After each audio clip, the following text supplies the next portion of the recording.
আসসালামু আলাইকুম ভিউয়ার্স। তো আমাদের বাংলাদেশে মোবাইল ব্যাংকিংয়ের অনেকগুলো সেবা আছে, যেমন bKash, রকেট, নগদ ইত্যাদি। কিন্তু এখন কিন্তু আরেকটি নতুন মাধ্যম বা সেবা বা সার্ভিস যেটাই বলেন যুক্ত হয়েছে, সেটা হচ্ছে বিনিময়। আর এই বিনিময় সেবাটি বা সার্ভিসটি কিন্তু আপনি এমনি এমনি চালাতে পারবেন না, যে কোনো মোবাইল ব্যাংকিংয়ের মাধ্যমেই চালাতে হবে। যেমন bKashের জন্য একটি বিনিময় অ্যাকাউন্ট থাকতে হবে বা থাকতে পারে, আপনি যদি খুলেন। তারপর আপনার রকেটের জন্য একটি বিনিময় অ্যাকাউন্ট থাকতে পারে। আর নগদের জন্য, নগদে এখনও এরকম ধরনের কোনো ডিক্লারেশন দেয়নি, তবে ভবিষ্যতে আমরা নগদেও কিন্তু এই সার্ভিসটা পেয়ে যাব। তাছাড়া আপনি বিভিন্ন ব্যাংকে টাকা লেনদেন করতে পারবেন বিনিময়ের মাধ্যমে। তারপরে আপনি দেখা যাচ্ছে mKash, যেটা ইসলামী ব্যাংকের মোবাইল ব্যাংকিং শাখা, সেই mKashেও কিন্তু আপনি বিনিময় সার্ভিসটি চালাতে পারবেন বা সেই সার্ভিসটি গ্রহণ করতে পারবেন। আমরা কিন্তু টাকা লেনদেন করার সময় কি করি, যে bKashের টাকা bKashে লেনদেন করতে পারবো বা রকেটের টাকা রকেটেই লেনদেন করতে পারবো। কিন্তু এই বিনিময় সেবা আসার কারণে আপনারা bKashের টাকা রকেটে নিতে পারবেন এবং চাইলে কিন্তু আপনারা রকেট থেকে bKashেও টাকা পাঠাতে পারবেন বা bKash থেকে রকেটে টাকা নিতে পারবেন। ইটস মিন এটা একদম উন্মুক্ত একটা প্ল্যাটফর্ম বা সেবা হিসাবে হতে চলেছে বা হচ্ছে। মানুষ কিন্তু অনেক টাকা লেনদেনও করতেছে। তো আমি নেক্সট কোনো ভিডিওতে আমি দেখাবো যে কিভাবে bKashের টাকা রকেটে নিতে হয় বা রকেটের টাকা bKashে নিতে হয়। এবং নগদ, যে আমরা পপুলার একটি সার্ভিস হিসেবে জানি যে নগদে কিন্তু বিনিময় সার্ভিসটি এখনও অ্যাড হয়নি বা কোলাবোরেশন এখনও করেনি। যখন করবে তখন আমরা অবশ্যই এই সম্পর্কে ভিডিও আনবো। তো আজকে আমরা দেখব যে bKashের মাধ্যমে কিভাবে একটি বিনিময় অ্যাকাউন্ট খুলতে হয়। তো ভিডিওটি কন্টিনিউ করেন। আশা করি আজকের ভিডিওতে আপনি যদি বিনিময় অ্যাকাউন্ট না খুলে থাকেন, বিনিময় অ্যাকাউন্ট একটু খুলতে পারবেন এবং বিনিময় অ্যাকাউন্টের যাবতীয় খুঁটিনাটি সম্পর্কে জানতে পারবেন।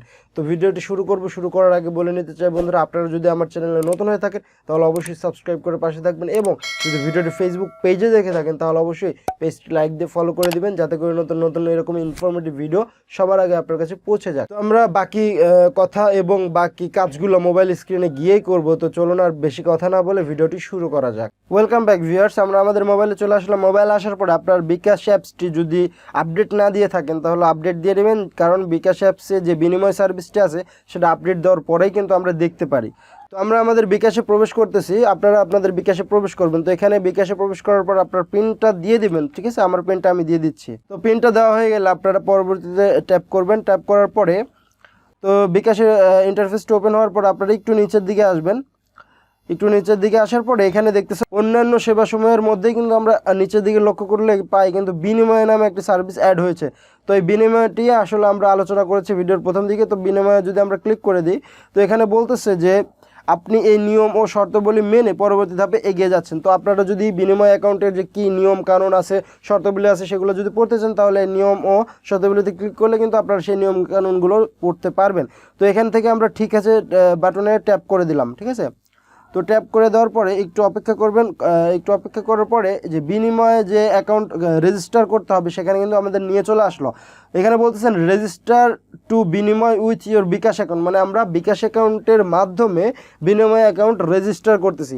এখানে বলে নেওয়া ভালো, আপনারা কিন্তু bKashের টাকা যদি রকেটে পাঠাতে চান তাহলে কিন্তু রকেটেও কিন্তু এরকম একটি বিনিময় অ্যাকাউন্ট থাকতে হবে।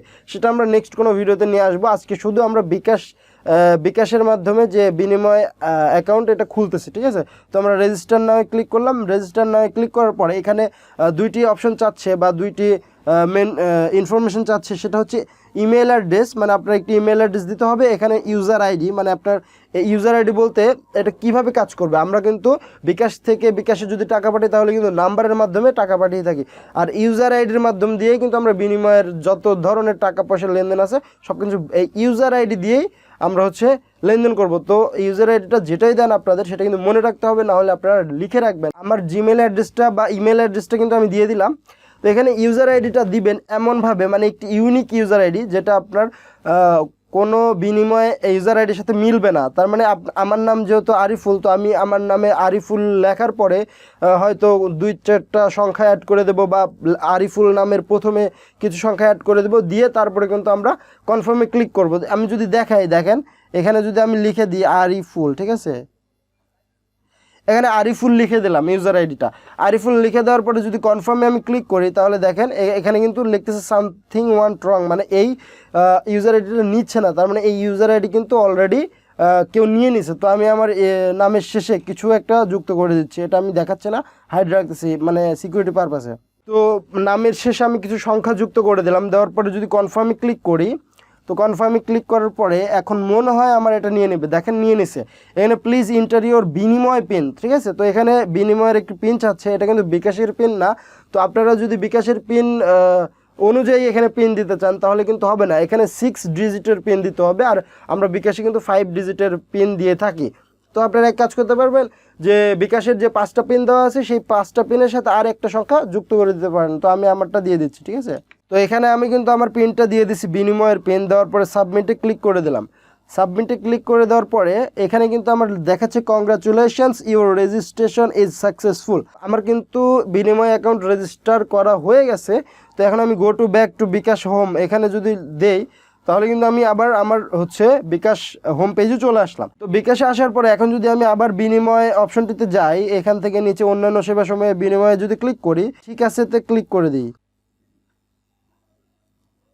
তো এখানে ঠিক আছে তে ক্লিক করার পরে তো এখানে কিন্তু আমার বিনিময়টা ওপেন হয়ে গেছে। এখানে বিনিময়ের এখানে বলতেছে যে ভিউ প্রোফাইল, আমার ভিউ প্রোফাইলে যদি ক্লিক করি তাহলে আমার প্রোফাইলটি দেখতে পারবো, বিনিময় প্রোফাইল। তো এখান থেকে ডিরেক্ট পেতে যদি আমি ক্লিক করি এখান থেকে কিন্তু আমরা টাকা পাঠাতে পারবো। এখানে দেখতেছেন অ্যামাউন্ট, মানে ইন্টারিয়র অ্যামাউন্ট আমি কত টাকা পাঠাবো, তারপর রিসিভ ইউজার আইডি, আমি যেটা বলছিলাম যে আপনার একটি ইউজার আইডি দিতে হবে। তো এখানে সেই ইউজার আইডিটা আপনি দিয়ে দিবেন, ঠিক আছে। এই যে ইউজার আইডির অপশনে ইউজার আইডি দিয়ে দেবেন, তারপরে পারপাস, মানে আপনি কী জন্য দরকার আপনার টাকাটা, তারপরে যে কোনো পারপাস এখানে লিখে দিতে পারেন। এটা কোনো ম্যান্ডেটরি না যে এখানে এটাই লিখতে হবে। তো এখানে লিখে দেওয়ার পরে আপনি প্রসিডে ক্লিক করলে কিন্তু হয়ে যাবে। তো এটা আমরা নেক্সট কোনো ভিডিওতে দেখাবো যে কীভাবে টাকা লেনদেন করতে হয় বিনিময়ের মাধ্যমে, ঠিক আছে। তো আমরা আজকের মতো আমরা শিখলাম যে কিভাবে একটি বিনিময় অ্যাকাউন্ট খুলতে হয়, খুব সহজেই শিখতে পেরেছেন। তো আজকের ভিডিওটি এই পর্যন্ত। যদি ভালো লেগে থাকে ভিডিওটা অবশ্যই লাইক দিবেন, বন্ধুদের কাছে শেয়ার করে দিবেন, এবং আমার চ্যানেলে নতুন হয়ে থাকলে অবশ্যই চ্যানেলটি সাবস্ক্রাইব করে রাখবেন। তো দেখা হবে নতুন কোনো ভিডিওতে। সে পর্যন্ত ভালো থাকুন, সুস্থ থাকুন, আল্লাহ হাফেজ।